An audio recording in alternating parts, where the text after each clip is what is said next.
तर मग मागच्या टॉपिकला आपण बघितलं RCCB नंतर ELCB दोघांचा डिफरन्स मी तुम्हाला सांगितलं होतं.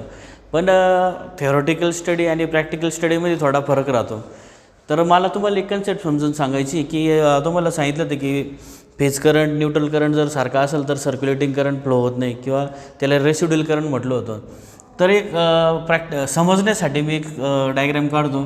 Suppose this is current transformer, right. हा करंट ट्रान्सफॉर्मर इथं मी काढली सेकंडरी वाइंडिंग, राईट. इथून हे याला S1 आणि याला S2, this is S1, this is S2. आता हा जो करंट ट्रान्सफॉर्मर असतो तो आपल्याला एका ज्या कंडक्टरचा किंवा ज्या वायरचा करंट मेजर करायचा आहे त्याच्यामध्ये प्लेस करायचा असतो. मग आता लक्षात घ्या, सपोज दिस इज कंडक्टर किंवा वायर आहे, राईट. दिस इज कंडक्टर ज्याचा करंट आपल्याला मेजर करायचा आहे. फॉर एक्झाम्पल कुठला एखादा फेज असेल किंवा काही कंडक्टर आहे सपोज, बरोबर. तर मी याला काय म्हणणार आहे, आता याच्यामध्ये कुठल्याही ट्रान्सफॉर्मर आपण लर्न करताना हे शिकलेलो आहे की प्रायमरी वाइंडिंग आणि सेकंडरी वाइंडिंग. मग आता याच्यात काय करायचं आहे आपल्याला की प्रायमरी वाइंडिंग कोणते येतो, प्रायमरी कंडक्टर. तर मी याला काय म्हणणार, प्रायमरी वाइंडिंग. आणि दुसऱ्या भाषेत काय म्हणणार याला, प्रायमरी कंडक्टर किंवा प्रायमरी कंडक्टर की ज्याचा करंट आपल्याला मेजर करायचा आहे. किंवा सिटी हा मेजरिंग पर्पजसाठी यूज केला जातो. म्हणजे प्रोटेक्शन पर्पजमध्ये रिले जसा तयार होतो आहे त्याच्यामध्ये सिटीचा मेन रोल आहे. की आता याच्यामध्ये लक्षात घ्या, this is primary, this is secondary. आपण म्हणतो ना ट्रान्सफॉर्मर पाहिलं होतं आपण, प्रायमरी वाइंडिंग सेकंडरी वाइंडिंग. तसं असतं तिथं हा जो कंडक्टर आहे त्याला प्रायमरी कंडक्टर म्हणणार आहे, याला सेकंडरी वाइंडिंग म्हणणार आहे. तर हा झाला आपला नॉर्मल सिटी. आता याच्यामध्ये काय होते, टाईप्स पडले सिटीचे, रेशो असो, सिटीचे रेशो असतात. सपोज इथून जाणारा करंट हा 100 एम्पियर आहे, राईट. तर माझे सिटीचा रेशो इकडून जाणारा करंट किती राहणार आहे, 5 एम्पियर. म्हणजे काय 100:5 एम्पियर रेशोचा हा सिटी यूज केलेला आहे. म्हणजे इथून जाणारा करंट 100 एम्पियर असेल तर इकडं हा सेकंडरीला 5 एम्पियर करंट येणार. म्हणजे तुम्ही तो मेजर करू शकता. डायरेक्ट 100चे 100 मेजर करायची गरज नाही. तर सेकंडरी साईडला काय येतो आहे आपला 5 एम्पियर आपला करंट येतो आहे. मग असे सिटी रेशो वगैरे असतात. आता प्रॅक्टिकली जर दाखवायचं झालं, हा एक सिटीमध्ये जर तुम्ही बघितलं, हा सर्क्युलर जे इथं मी काढलं होतं तेच हा प्रॅक्टिकली तुम्हाला दिसतो आहे. ही सेकंडरी साईड झाली, राईट. ही सेकंडरी साईड. आता ज्या कंडक्टरचा करंट आहे जो हा सपोज कंडक्टर समजा, कंडक्टर इकडून गेला, इकडून आपले मेजरिंग सिटी तुम्हाला इकडून डिजिटली कळेल किंवा ॲनालॉग तुम्ही करू शकता. तिथून तुम्हाला कळणार आहे की करंट सेकंडरी साईडला करंट किती आहे, तर हे मेजरिंग पर्पजसाठी जातं आहे. तर आपण डायग्रॅममध्ये मागच्या डायग्रॅममध्ये बघितलं होतं की this is phase, this is neutral, right. ELCB बघितलं होता किंवा RCCB म्हणा. RCCBमध्ये तिसरी वाइंडिंग काढली होती आपण, सेन्सिंग एलिमेंट. पण हे समजण्यासाठी लक्षात घ्या, प्रायमरी कंडक्टर फेज आणि न्यूट्रल. फेज आणि न्यूट्रलमधून जोपर्यंत करंट सारखा जातो आहे तोपर्यंत सेकंडरीमधून करंट जाणार नाही. ही कन्सेप्ट आपल्याला लर्न करायची होती. ही जेव्हा केव्हा इथं काही फॉल्ट होतो आहे किंवा इथं फॉल्ट होतो आहे तर प्रायमरी आणि सेकंडरी फेजचा आणि न्यूट्रलचा करंट सारखा राहणार नाही, तो लिंक होणार आहे सेकंडरीशी. इथं तुमचं ॲमीटर घ्या, ॲमीटर घेतलं किंवा इथं रिले कॉईलही घेऊ शकता, रिले ऑपरेटिंग कॉईल. पुढं ट्रिप कमांड जाणार. असं एक आपलं सिम्पल टॉपिक आहे की फेज आणि न्यूट्रलमधून जर करंट सारखा असेल तर सेकंडरीमध्ये करंट लिंक होत नाही.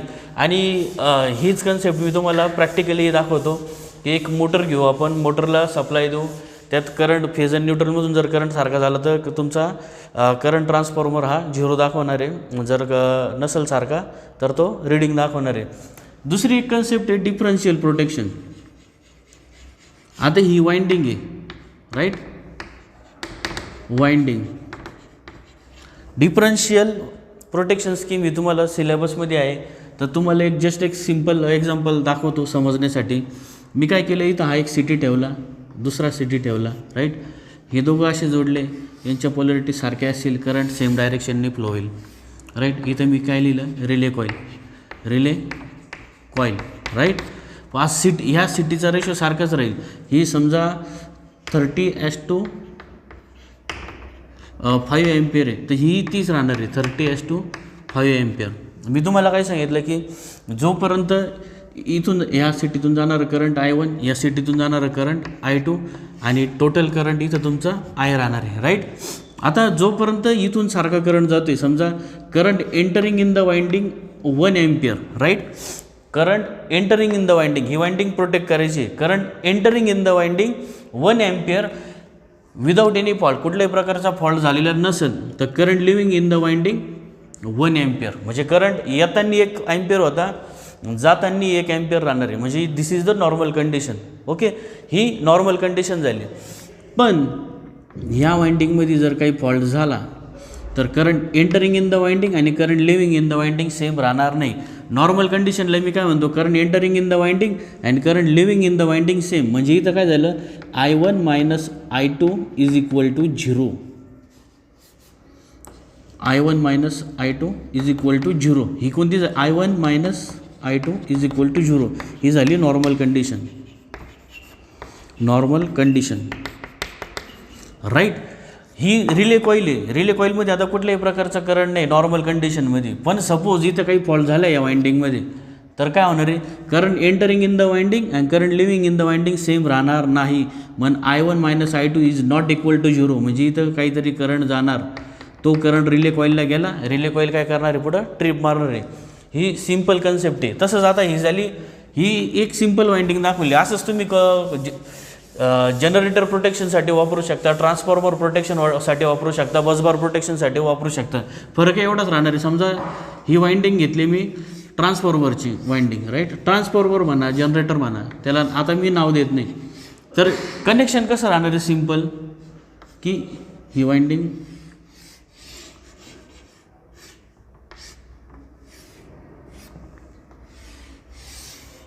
अशीच नंबर ऑफ सिटी तुम्ही असे प्लेस करत चालशाल.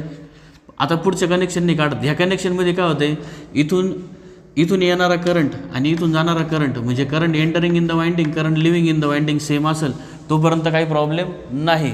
पण current entering in the winding, current leaving in the winding जर डिफरन्स झाला, इथं तुमची एक ऑपरेटिंग कॉईल राहणार आहे. तसंच तिन्ही फेजमध्ये तुमचं हे सिटी हा प्लेस राहणार आहे. हा सिटी ह्याच वाइंडिंगच्या, दुसरा सिटी बी त्याच वाइंडिंगच्या सिरीजमध्ये राहणार आहे. म्हणजे सिटी 1चं कनेक्शन सिटी 2लाच राहणार आहे. सिटी 1चं कनेक्शन हे सिटी 2लाच राहणार आहे. याचं सिटी 3चं कनेक्शन इथं सिटी काढला नाही, सिटी 4लाच राहणार आहे. म्हणजे हे सिटी ह्या सिटीच्या करंटशी कम्पेअर करत राहील. इथं काही फॉल्ट झाला तो डिफरन्शियल करंट तुमच्या रिले कॉईलमधून पुढं जाणार आहे. दिस इज सिम्पल कन्सेप्ट. आणि आता आपण प्रॅक्टिकली बघू. चालू केलं का? जसं की आता आपण बघितलं होतं की हा करंट ट्रान्सफॉर्मर आहे. करंट ट्रान्सफॉर्मर इथं करंट ट्रान्सफॉर्मरचं सगळं डिटेल तुम्हाला इथं दिलेलं असतं. Current transformer 100/5 ampere. म्हणजे काय, प्रायमरीला 100 एम्पियर असेल तर आउटपुटला आपल्याला किती भेटणार आहे, 5 एम्पियरच भेटणार आहे. इथं क्लास असतो, क्लास 5 दिलेला आहे, ॲक्युरेसी क्लास दिलेला असतो. This is current transformer use in industries for measuring purpose. Current transformer हा करंट मेजर करण्यासाठी आपण वापरतो आहे. तर याच्यात एक लक्षात घ्या, मी तुम्हाला काही सांगितलं होतं की कुठल्याही 2 वायरी जात आहे सपोज याच्यामधून, हा एक जातो आहे, तर याच्यातला करंट मेजर होणार आहे. पण 2 वायर गेल्या आणि दोघांमधून जाणारा करंट जर सारखा असेल तर आउटपुटला हा करंट आपल्याला दाखवणार नाही. ओके, आता मी एक दाखवतो एक्झाम्पल. माझ्याकडे एक क्लिप ऑन मीटर आहे, right. This is the clip on meter. सध्या याच्यामध्ये करंट काय दाखवतो आहे, 0 दाखवतो आहे, राईट. आणि इकडं आपली ही जी आहे सिंगल फेज इंडक्शन मोटर, ती आता रनिंग कंडिशनमध्ये, त्याला सप्लाय दिलेला आहे. तर आपण इथं सुरुवातीला मी काय दाखवतो तुम्हाला, याच्यात सपोज ही एक फेज वायर आहे, राईट. फेज वायरमध्ये मी आता काय केलं, क्लिप ऑन मीटर हा म्हणजे हा कोअर झाली. जशी कोअर मी काय कन्सिडर करतो आहे, ही जशी गोल कोअर आहे तशी ही गोल कोअर आहे. समजण्यासाठी सिम्पल वेमध्ये सांगतो आहे. ही कोअर ॲज अ कन्सिडर करतो, ही कोअर, राईट. आता याच्यामध्ये मी काय केलं की क्लिप ऑन मीटर टाकलं, म्हणजे करंट मेजर करतो आहे. आता मी काय करतो आहे, स्टेप बाय स्टेप इथून करंट वाढवतो आहे, राईट. तर जर हा आपला करंट आता 0.9 दिसतो आहे, तर हा 1 एम्पियरला करंट गेलेला आहे, बरोबर. म्हणजे काय झालं, हा प्रायमरी कंडक्टर झाला आणि इथून जर मी 2 आउटपुटला वायरी काढल्या तर ते सेकंडरी राहील. म्हणजे ही याच्यामध्ये वाइंडिंग आहे फॉर एक्झाम्पल, समजण्यासाठी सांगतो आहे. तर आपला करंट मेजर होता आहे 1.0 राईट. हा आपल्याला करंट दाखवतो. याच्यातून एकच वायर गेली. तर मी काही तुम्हाला सांगितलं होतं की ELCBमध्ये किंवा RCCBमध्ये किंवा डिफरन्शियल प्रोटेक्शनमध्ये की आता याच्यात हे बघा की याच्यात मी ही एक वायर ॲड केलो. म्हणजे आता याच्यामध्ये फेज आणि न्यूट्रल वायर आहे right. This is phase, this is neutral right. Phase आणि न्यूट्रलमधून जर सारखा करंट जात असेल तर इथं करंट हा हे बघा तर जवळजवळ 0.019 दाखवतो आहे राईट. म्हणजे काय झालं की हा जो 0.23 दिसतो आहे तर हा तुमचा डिफरन्शियल करंट आहे. म्हणजे फेज आणि न्यूट्रलमध्ये हा एवढ्या करंटचा डिफरन्स आहे याच्यामध्ये.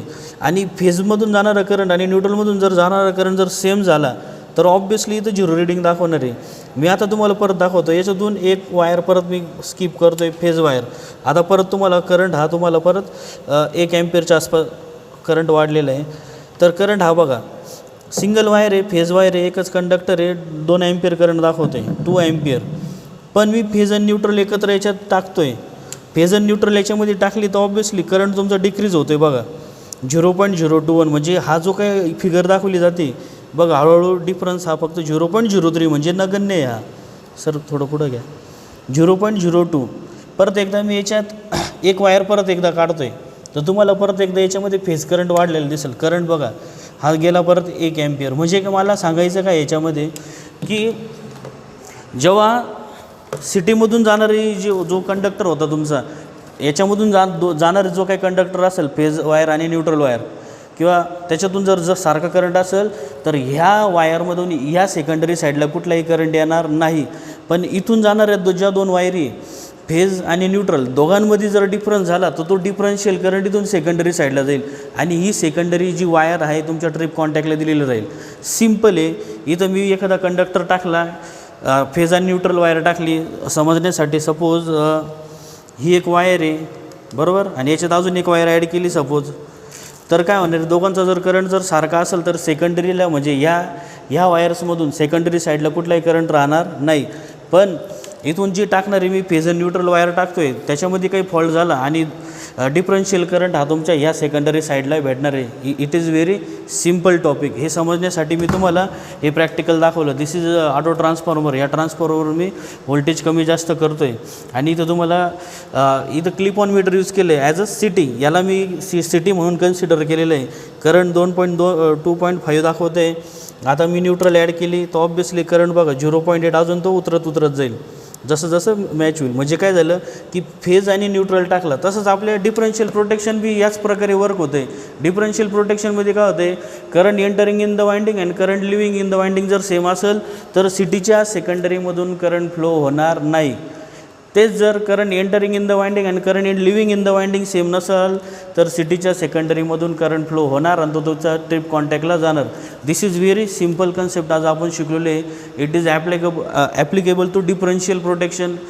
तुम्हाला मी सांगितलं होतं की ELCBमध्ये फेज आणि न्यूट्रल वायर सिटीमधून जातात. ते दोघांमध्ये डिफरन्स झाला तर सिटीच्या सेकंडरीमधून करंट जाणार, पुढं ट्रिप कमांड जाणार, सर्किट ब्रेकर तो पार्ट डिस्कनेक्ट करणार. It is very simple topic.